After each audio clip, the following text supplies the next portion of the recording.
की गुरु हरगोबिंद साहब महाराज मैं इस किले का इंचार्ज हाँ, मेरा कोई वस नहीं चलता महाराज, जे मेरा वस चले तो मैं किले दीयां दीवारां तोड़ के तुहानूं बाहर कढ दियां, पर दाता मैं एक मुलाजम हाँ, किले का इंचार्ज हाँ, पर एक बेनती तुहाडे चरनां विच करनी चाहुंदा सतगुरु कि जिहड़ी रोटी आउंदी है ना कैदियां वास्ते, महाराज किरपा करो ये रोटी ना खाया जे, दाता इस रोटी दे विच जहर मलाई जाती है। महाराज मैं तुहाडे चरनां विच बेनती करन आया कि तुसीं अज तो बाद इस किले की रोटी नहीं खानी, इहदे विच जहर मिलाया जांदा। गुरु हरगोबिंद साहब महाराज ने किले दे अंदर दी वो रोटी खानी बंद कर दी, वो रोटी छकण तो इनकार कर दिता। कुछ कहंदे ने भी दरोगे हरदास ने आप जिम्मेवारी लई कि महाराज जो कुछ मैं अपने घर दे अंदर छकना तैयार करके मैं तुहानूं छकावांगा। कुछ कहंदे ने एक घाई सिख सी ग्वालियर दे किले ते उस धरती ते रहिंदा, उस घाई सिख ने जिम्मेवारी लई, वो महाराज जी नूं भोजन प्रशादा पानी किले दे अंदर छकाउंदा रहा। सतगुरु गुरु हरगोबिंद साहब महाराज ग्वालियर दे किले विच कैद ने, ते जिहड़े 52 राजे सन, जदों उन्हां नूं सतगुरु दे आउण दा पता लगा, महाराज जी दी संगत कीती। सवेरे शाम गुरु हरगोबिंद साहब महाराज जी ने किले दे अंदर दीवान सजाउणा, कीर्तन होना, महाराज जी ने गुरमत विचारां करनियां, उपदेश देना उन्हां पहाड़ी राजियां नूं, उन्हां हिंदू राजियां नूं जिहड़े ग्वालियर दे किले विच कैद सन। जदों सतगुरु दे पावन मुखार बिंद तो उपदेश सुनना ते उन्हां दे चेहरे खिड़ जाने, जिन्हां नूं मौत प्रतीत हुंदी सी सिर ते खलोती, गुरु हरगोबिंद साहब जी दी संगत करके उन्हां दे अंदर आस दी किरण जागी, उन्हां नूं जीवन मिलदा नजर आया। सतगुरु दी संगत करनी, उन्हां दे चेहरे खिड़ जाने। ग्वालियर दे किले विच कुछ समा बतीत होया साध संगत, ते इधर अमृतसर दी धरती ते गुरु कीआं सिख संगतां जदों गुरु हरगोबिंद साहब जी दे दर्शन ना होए, इस तरह कुछ समा बीतिया गुरु तो बिना, ते संगत बेबल हो गई, विलकण लगी। महाराज जी दे दर्शनां तो बिना सिख रह नहीं सकदा। सतगुरु ने पावन बाणी दे विच भी बचन कहे ने, सिख दी अवस्था नूं बयान कीता जिहदा गुरु नाल प्यार बन जाए। हजूर कहंदे ने झक्खड़ झांगी मीह वरसै भी गुर देखण जाई, समुंद सागर होवै बहु खारा, गुर सिख लंघ गुरु पै जाई, ज्यों प्राणी जल बिन है मरता, त्यों सुख सिख गुर बिन मर जाई। जदों गुरु के सिख गुरु तो बिना विलकण लगे ते सारे सिख इकट्ठे होके बाबा बुढ़ा जी दे कोल गए। बाबा बुढ़ा जी दे चरनां विच जाके संगतां ने अरदास कीती, बाबा बुढ़ा जी तुसीं किरपा करो, गुरु हरगोबिंद साहब जी दे सानू दर्शन कराओ। ते बाबा बुढ़ा जी तुर पे बजुर्गी दी अवस्था दे विच, 100 साल तो उन्हां दी उम्र उस वक्त टप चुकी सी। इन्नी बजुर्ग अवस्था दे विच बाबा बुढ़ा जी तुरे ने। भाई गुरदास जी नूं नाल लिया ते बाबा बुढ़ा जी अमृतसर दी धरती ते आए। ते सिख विद्वान कहंदे ने बाबा बुढ़ा जी ने वजीर खान लाहौर दा शाही हकीम सी, उहदे पास भी पहुंच कीती। यह भी गुरु घर दा श्रद्धालु सी। बाबा बुढ़ा जी ने पहुंच कीती वजीर खान दे कोल, कहन लगे तू शाही हकीम है, जे बादशाह जहांगीर दे नाल तेरा असर रसूख है ना, ते किरपा करके उहनूं कह वो अपने बेड़ी दे विच पापां दे वट्टे पाई जांदा है, ओहदी बेड़ी डुੱਬ जानी पापां दे भार दे नाल। उहने गुरु हरगोबिंद साहब नूं पकड़ के कैद विच बंद कीता है। जे तेरा असर रसूख है बादशाह दे नाल ते बादशाह नूं कह के गुरु हरगोबिंद साहब नूं रिहा करवा। बाबा बुढ़ा जी ने वजीर खान नूं भी कहा, जिहड़ा शाही हकीम सी। उधर साईं मियां मीर नूं पता लगा, जिहड़ा गुरु घर दा प्रेमी सेवक सी। साईं मियां मीर ने भी हुकूमत ते जोर पाया ते इधरों अमृतसर दी धरती तो बाबा बुढ़ा जी तुरे। अरदास करके हरमंदर साहब दे अंदर अरदास कीती गुरु रामदास जी दे चरनां विच। ते डॉक्टर हरजिंदर सिंह दलगीर लिखदे ने, पहिलां भी बाबा बुढ़ा जी सिख संगतां नूं नाल लैके ना चौंकी कढ के शब्द कीर्तन करदे होए ग्वालियर पहुंचे सन। ते महाराज जी दे किले दी परिक्रमा करके, क्योंकि किले दे अंदर जिहड़े कैदी सन उन्हां नूं मिलन दी मुलाकात दी इजाजत नहीं सी हुकूमत दे वल्लों, ते सिख जांदे सन। कहंदे ने पहिलां भी बाबा बुढ़ा जी सिखां नूं नाल लैके ग्वालियर पहुंच के किले दी परिक्रमा करके नमस्कार करके वापस मुड़ आउंदे सन। पर बाबा बुढ़ा जी हुण जदों तुरे ने ना, सिख संगतां नूं नाल लैके हरमंदर साहब तो तुरे अरदास करके कि गुरु रामदास तुहाडे सिखां नूं मेरे ते बड़ा भरोसा, दाता मेरा जीवन कोई नहीं, पर एक किरपा करी हुण मैं मुड़ना तां गुरु हरगोबिंद साहब जी नूं ग्वालियर दे किले तो रिहा करा के अमृतसर आउणा।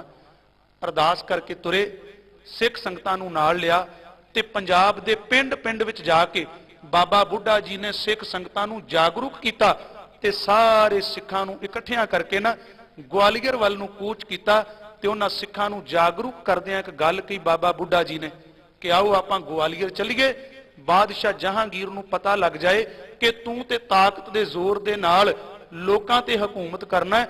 ਅੱਜ ਉਸ ਗੁਰੂ ਹਰਗੋਬਿੰਦ ਸਾਹਿਬ ਜੀ ਦੀ ਪਰਜਾ ਆ ਗਈ, ਉਹਦੇ ਸਿੱਖ ਆ ਗਏ ਨੇ, ਜਿਹੜਾ ਗੁਰੂ ਆਪਣੇ ਸਿੱਖਾਂ ਦੇ ਦਿਲਾਂ ਤੇ ਰਾਜ ਕਰਦਾ ਹੈ।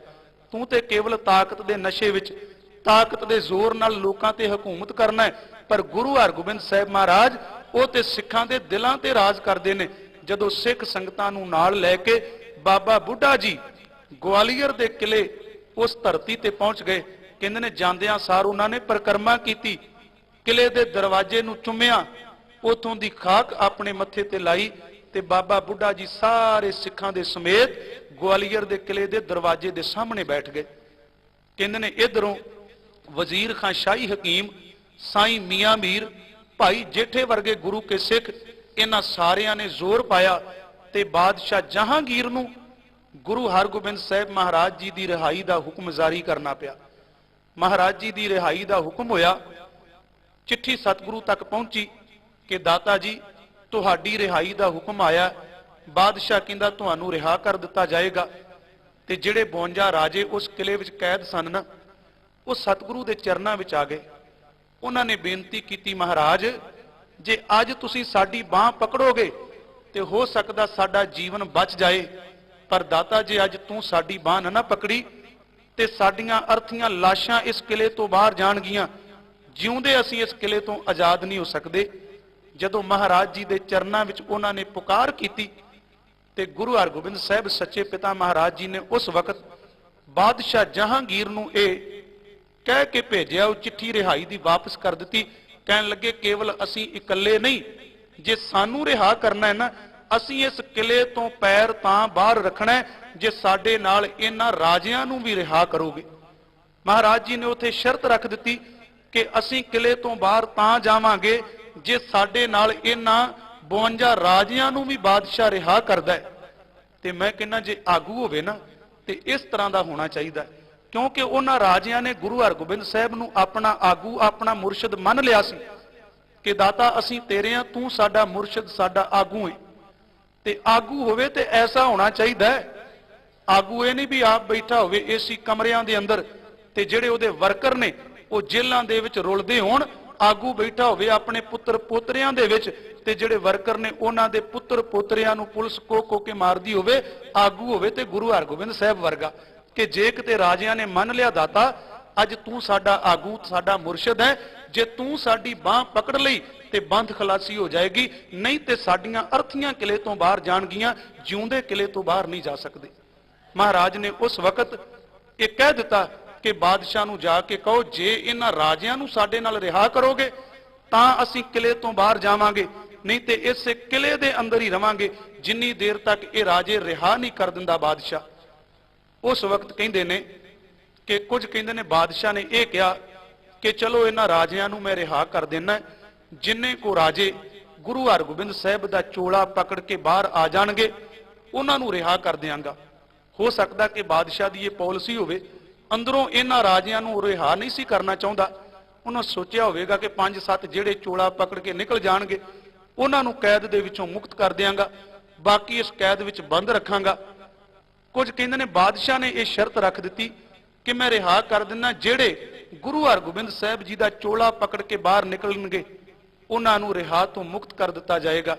ਉਸ ਵਕਤ ਕਹਿੰਦੇ ਨੇ 52 ਕਲੀਆਂ ਵਾਲਾ ਇਹ ਚੋਲਾ ਤਿਆਰ ਕੀਤਾ ਗਿਆ। ਡਾਕਟਰ ਹਰਜਿੰਦਰ ਸਿੰਘ ਦਲਗੀਰ ਲਿਖਦੇ ਨੇ ਕਿ ਦਰੋਗੇ ਹਰਦਾਸ ਨੇ, ਜਿਹੜਾ ਕਿਲੇ ਦਾ ਦਰੋਗਾ ਸੀ, ਉਹਨੇ ਮਹਾਰਾਜ ਵਾਸਤੇ ਇਹ ਚੋਲਾ ਤਿਆਰ ਕਰਵਾਇਆ 52 ਕਲੀਆਂ ਵਾਲਾ। ਤੇ ਵੈਸੇ ਮੈਂ ਇੱਥੇ ਬੇਨਤੀ ਕਰਨੀ ਚਾਹੁੰਦਾ, ਅਸਲ ਦੇ ਵਿੱਚ ਨਾ ਉਹਨਾਂ ਰਾਜਿਆਂ ਨੇ ਗੁਰੂ ਦਾ ਪੱਲਾ ਪਕੜ ਲਿਆ ਸੀ। ਗੁਰੂ ਦਾ ਲੜ ਪਕੜਨ ਤੋਂ ਕੀ ਭਾਵ ਕਿ ਉਹ ਸਤਿਗੁਰੂ ਦੇ ਬਣ ਗਏ।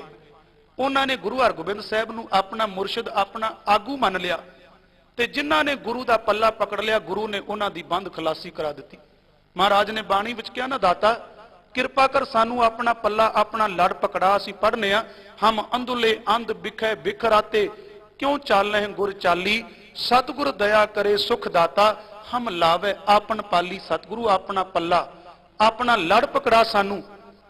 ਗੁਰੂ ਦਾ ਲੜ ਪਕੜਿਆ ਉਹਨਾਂ ਰਾਜਿਆਂ ਨੇ ਤੇ ਧੰਨ ਗੁਰੂ ਹਰਗੋਬਿੰਦ ਸਾਹਿਬ ਸੱਚੇ ਪਾਤਸ਼ਾਹ ਜਦੋਂ ਕਿਲੇ ਤੋਂ ਬਾਹਰ ਆਏ, ਨਾਲ ਇਹਨਾਂ 52 ਰਾਜਿਆਂ ਨੂੰ ਰਿਹਾ ਕੀਤਾ। ਜਦੋਂ ਕਿਲੇ ਤੋਂ ਬਾਹਰ ਆਏ, ਅੱਗੇ ਤਾਂ ਲੋਕ ਕਹਿੰਦੇ ਸਨ ਮੀਰੀ ਪੀਰੀ ਦਾ ਮਾਲਕ, ਪਰ ਉਸ ਦਿਨ ਤੋਂ ਕਹਿਣ ਲੱਗ ਪਏ ਬੰਦੀ ਛੋੜ ਦਾਤਾ। ਧੰਨ ਗੁਰੂ ਹਰਗੋਬਿੰਦ ਸਾਹਿਬ ਸੱਚੇ ਪਾਤਸ਼ਾਹ ਜਿਹੜਾ ਅੱਜ ਦਾ ਦਿਨ ਹੈ, ਮੈਂ ਇਹ ਅਰਜ਼ ਕੀਤੀ ਕਿ ਅਸੀਂ ਕੇਵਲ ਇਤਿਹਾਸਕ ਜੋ ਤੱਥ ਸਨ ਉਸ ਦਿਨ ਤੇ ਵਿਚਾਰ ਕੀਤੀ, ਪਰ ਦੀਵਾਲੀ ਦਾ ਸਬੰਧ ਸਿੱਖ ਧਰਮ ਦੇ ਨਾਲ ਨਹੀਂ, ਭਾਵੇਂ ਇਸ ਦਿਨ ਨੂੰ ਜੋੜਿਆ ਜਾਂਦਾ ਹੈ, ਪਰ ਆਮ ਤੌਰ ਤੇ ਇਤਿਹਾਸਕਾਰ ਮੰਨਦੇ ਨੇ ਕਿ ਜਦੋਂ ਮਹਾਰਾਜ ਗਵਾਲੀਅਰ ਦੇ ਕਿਲੇ ਤੋਂ ਰਿਹਾ ਹੋ ਕੇ ਅੰਮ੍ਰਿਤਸਰ ਪਹੁੰਚੇ ਸਨ, ਉਸ ਵਕਤ ਫਰਵਰੀ ਦਾ ਮਹੀਨਾ ਹੈ, ਲਗਭਗ 28 ਫਰਵਰੀ ਨੂੰ ਹਜ਼ੂਰ ਅੰਮ੍ਰਿਤਸਰ ਪਹੁੰਚਦੇ ਨੇ ਤੇ ਦੀਵਾਲੀ ਆਉਂਦੀ ਹੈ ਨਵੰਬਰ ਅਕਤੂਬਰ ਦੇ ਮਹੀਨੇ ਦੇ ਵਿੱਚ।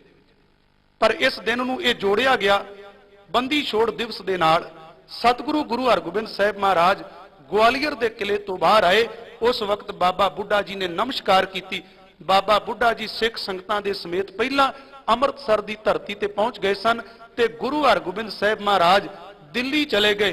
ਫਿਰ ਦਿੱਲੀ ਤੋਂ ਹੁੰਦੇ ਹੋਏ ਮਹਾਰਾਜ ਜੀ ਜਦੋਂ ਅੰਮ੍ਰਿਤਸਰ ਆਏ ਸਨ, ਉਸ ਵਕਤ ਫਰਵਰੀ ਦਾ ਮਹੀਨਾ ਸੀ।